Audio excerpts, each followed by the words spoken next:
Hello everyone, welcome to the Dynamic Gout Exam Coaching YouTube channel. Friends, ఈ video 2025 జనవరి 16వ తారీఖు నాటి ముఖ్యమైన కరెంట్ అఫైర్స్ అండి. ఈ వీడియోలో వెరీ ఇంపార్టెంట్ క్వశ్చన్లు అయితే రావడం జరిగింది. సో ఫ్రెండ్స్, వీడియో స్కిప్ చేయకుండా ఫస్ట్ నుంచి లాస్ట్ వరకు పూర్తిగా చూడండి. ఫ్లేమింగో ఫెస్టివల్ ఏ రాష్ట్రంలో జరగనుంది? ఆన్సర్ ఆప్షన్ ఏ అండి, ఆంధ్రప్రదేశ్లో. అయితే ఈ ఫ్లెమింగో ఫెస్టివల్ ఎప్పటి నుంచి ఎప్పటి వరకు జరుగుతుందయ్యా అంటే చూడండి, ఇక్కడ 2025 జనవరి 18వ తారీఖు నుండి 20వ తారీఖు వరకు. అయితే ఇది ఆంధ్రప్రదేశ్లో ఎక్కడ జరుగుతుందంటే తిరుపతిలో జనవరి 18 నుండి 20వ తారీఖు వరకు జరుగుతుంది. అయితే 5 సంవత్సరాల తర్వాత దీన్ని తిరిగి నిర్వహిస్తున్నారండి. నెక్స్ట్ క్వశ్చన్, భారతదేశంలో మొట్టమొదటి స్వదేశీ పరిజ్ఞానంతో నిర్మించిన డ్రైవర్లెస్ మెట్రో రైలు ఏ నగరంలో ప్రారంభించారు? సో మన ఇండియాలోనే ఫస్ట్ టైం అండి డ్రైవర్లెస్ మెట్రో ట్రైన్ని ఎక్కడ ప్రారంభించారు? ఆన్సర్ ఆప్షన్ డి అండి, బెంగళూరులో. బెంగళూరు వచ్చేసి కర్ణాటక రాష్ట్రంలో ఉంటుంది. ఓకే, కర్ణాటక రాష్ట్రంలో ఉంటుంది. ఈ మెట్రో ట్రైన్ను బెంగాల్లోని దిబ్రూగఢ్ రైల్వే సిస్టమ్ లిమిటెడ్ తయారు చేయడం జరిగింది. దిబ్రూగఢ్ రైల్వే సిస్టమ్ లిమిటెడ్ దీనిని తయారు చేసిందండి. అయితే ఈ మెట్రోల గురించి కొన్ని ఇంపార్టెంట్ క్వశ్చన్లు చూద్దామండి.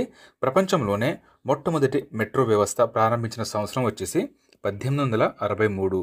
ఎక్కడయ్యా అంటే లండన్లో దీనిని ప్రారంభించారు. ప్రపంచంలోనే ఫస్ట్ టైం 1863లో లండన్లో ఈ మెట్రోని ప్రారంభించారు. మన ఇండియాలో చూసుకుంటే మన ఇండియాలో ఫస్ట్ టైం మెట్రో వచ్చింది కోల్కతాలో. సంవత్సరం వచ్చేసి 1984 కోల్కతాలో ఫస్ట్ టైం మన ఇండియాలో మెట్రో అనేది స్టార్ట్ అయింది. అయితే భారతదేశంలో అండర్ వాటర్ మెట్రో కూడా వెరీ ఇంపార్టెంట్ అండి. మన ఇండియాలో first time under water metro start చేసింది కూడా కోల్కతానే. ఇది వచ్చేసి 2024లో దీనిని స్టార్ట్ చేసింది. అయితే మన ఇండియాలో అతిపెద్ద మెట్రో నెట్వర్క్ మరియు అత్యంత రద్దీ గల మెట్రో ఏమిటయ్యా అంటే ఢిల్లీ మెట్రో వచ్చేసి మన ఇండియాలో అతిపెద్ద మెట్రో నెట్వర్క్ ఉంటుంది మరియు అతి రద్దీ గల మెట్రో కూడా ఈ ఢిల్లీ మెట్రోనే. సో ఇదండి very important questions. So next question చూద్దాం. 74వ సీనియర్ జాతీయ బాస్కెట్బాల్ ఛాంపియన్షిప్ ఏ రాష్ట్రం గెలిచింది? ఆన్సర్ ఆప్షన్ ఏ అండి, తమిళనాడు రాష్ట్రం ఇక్కడ గెలవడం జరిగింది. విన్నర్ తమిళనాడు అయితే ఇక్కడ రన్నర్గా నిలిచిందండి పంజాబ్ రాష్ట్రం రన్నర్అప్గా నిలిచింది. 3వ స్థానంలో ఇండియన్ రైల్వేస్ 3వ స్థానంలో నిలిచిందండి. So winner Tamil Nadu, runner up Punjab, third place Indian Railways నిలిచింది. అయితే ఈ 74వ సీనియర్ నేషనల్ బాస్కెట్బాల్ ఛాంపియన్షిప్ అనేది ఎక్కడ జరిగిందయ్యా అంటే ఇది గుజరాత్లో జరిగింది. గుజరాత్లో దీనిని నిర్వహించారండి.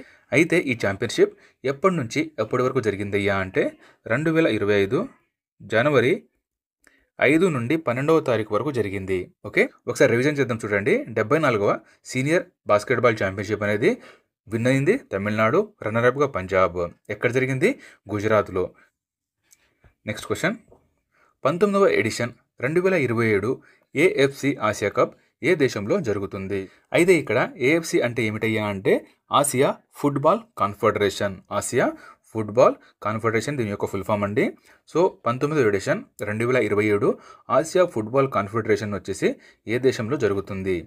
ఆన్సర్ ఆప్షన్ డి అండి, సౌదీ అరేబియాలో ఇది జరుగుతుంది. 2027 ఏఎఫ్సి ఆసియా కప్ ఎప్పుడు జరుగుతుందంటే 2027 జనవరి 7వ తారీఖు నుండి ఫిబ్రవరి 5వ తారీఖు వరకు ఇది జరుగుతుందండి. చూడండి, 2027లో నిర్వహించే ఈ ఏఎఫ్సి ఆసియా కప్ వచ్చేసి 2027 జనవరి 7 నుంచి 5వ తారీఖు వరకు సౌదీ అరేబియాలో జరుగుతుంది. అయితే ఈ ఏఎఫ్సి ఆసియా కప్ యొక్క స్థాపన చూసుకుంటే 1956లో దీనిని స్థాపించారు. నెక్స్ట్ క్వశ్చన్, జాతీయ గ్రీన్ హైడ్రోజన్ మిషన్ దేశంలో మొదటి గ్రీన్ హైడ్రోజన్ హబ్ ప్రాజెక్టును విశాఖపట్నంలో ఎవరు శంకుస్థాపన చేశారు? వెరీ ఇంపార్టెంట్ క్వశ్చన్ అండి ఇది. ఆన్సర్ ఆప్షన్ ఏ, నరేంద్ర మోదీ గారు దీనిని శంకుస్థాపన చేశారు. అయితే ఈ ప్రాజెక్టు కింద 1500 టన్నుల హైడ్రోజన్ అనేది ఉత్పత్తి అవుతుందండి. 1500 టన్నుల గ్రీన్ హైడ్రోజన్ అనేది ఉత్పత్తి అవుతుంది.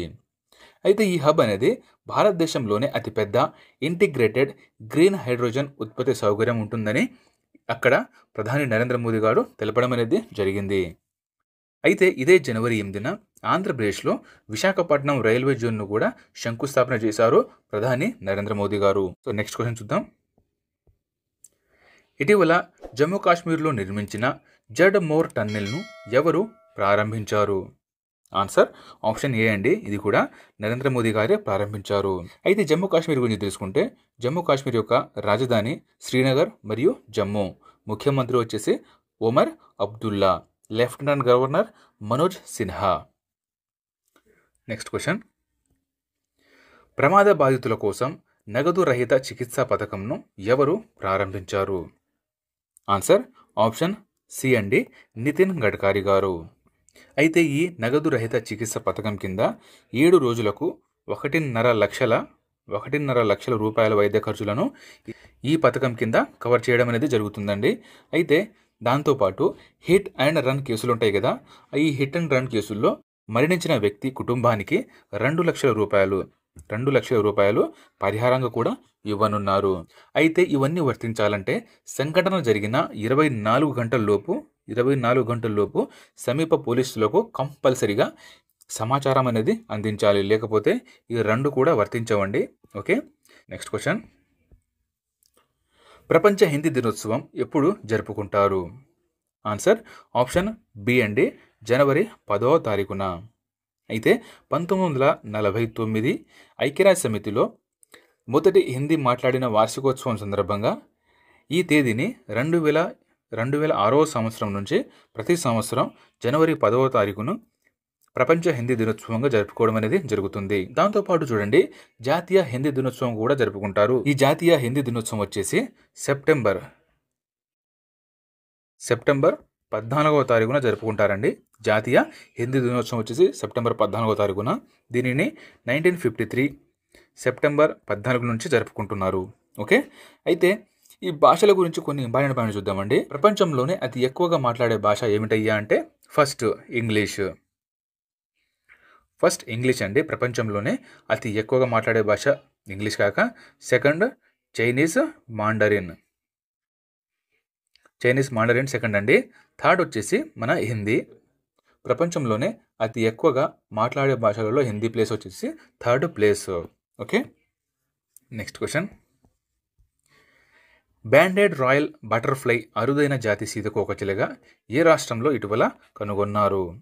ఆన్సర్ ఆప్షన్ ఏ అండి. మిజోరంలో. Next question. 2025 ఇండస్ ఫుడ్ ప్రదర్శన యొక్క 8వ ఎడిషన్ ఎక్కడ జరిగింది? ఇండస్ ఫుడ్ ప్రదర్శన యొక్క 8వ ఎడిషన్ ఎక్కడ జరిగింది? ఆన్సర్ ఆప్షన్ డి అండి. గ్రేటర్ నోయిడా. అయితే ఈ ఇండస్ ఫుడ్ ప్రదర్శన అనేది దాదాపుగా 30 దేశాల నుంచి ఇక్కడ 2300 మంది పాల్గొన్నారు. అయితే ఈ ఉత్సవం అనేది 2025 జనవరి 8, 9, 10వ తారీఖులలో జరిగింది. ఓకే. అయితే దీనిని ప్రారంభించిన వారు ఎవరయ్యా అంటే కేంద్ర మంత్రి అయిన పాస్వాన్ గారు దీనిని ప్రారంభించారు. Next question. ఒమన్ దేశానికి భారత నూతన రాయబారిగా ఎవరు నియమితులయ్యారు? ఆన్సర్ ఆప్షన్ బి అండి. గుడవర్తి వెంకట్ శ్రీనివాస్. అయితే ఈ ఒమన్ దేశం గురించి తెలుసుకుందామండి. ఒమన్ దేశం యొక్క రాజధాని మస్కట్. కాక కరెన్సీ ఓమనీ రియల్ కరెన్సీ అండి. ప్రధానమంత్రి హైతమ్ బిన్ తారిక్ అల్ సయ్యద్ ఇక్కడ ప్రధానమంత్రి. Next question. ఆయుర్వేద వైద్యుల కోసం ఏఐ ఆధారిత పల్స్ డయాగ్నోస్టిక్ మీటర్ అయిన నాడీ తరంగిణిని ఏ స్టార్టప్ అభివృద్ధి చేసిందండి? Very important. Answer option B అండి. ఆత్రేయ ఇన్నోవేషన్స్. సో ఇది ఫ్రెండ్స్ మన జనవరి 16వ తారీఖు నాటి ముఖ్యమైన కరెంట్ అఫైర్స్. ఫ్రెండ్స్, మా వీడియో నచ్చితే లైక్ చేసి మీ ఫ్రెండ్స్ అందరికీ షేర్ చేయండి. ఇప్పటిదాకా ఎవరైనా సబ్స్క్రైబ్ చేయకపోతే సబ్స్క్రైబ్ చేసుకోండి. ఇవన్నీ మీకు ఫ్రీగానే మాకు చాలా హెల్ప్ అవుతుంది మరియు సపోర్ట్గా ఉంటుంది. మరిన్ని కరెంట్ అఫైర్స్ పీడిఎఫ్ల కోసం మన డైనమిక్ ఎగ్జామ్ కోచింగ్ యాప్ను డౌన్లోడ్ చేసుకోండి. Thank you. జై హింద్.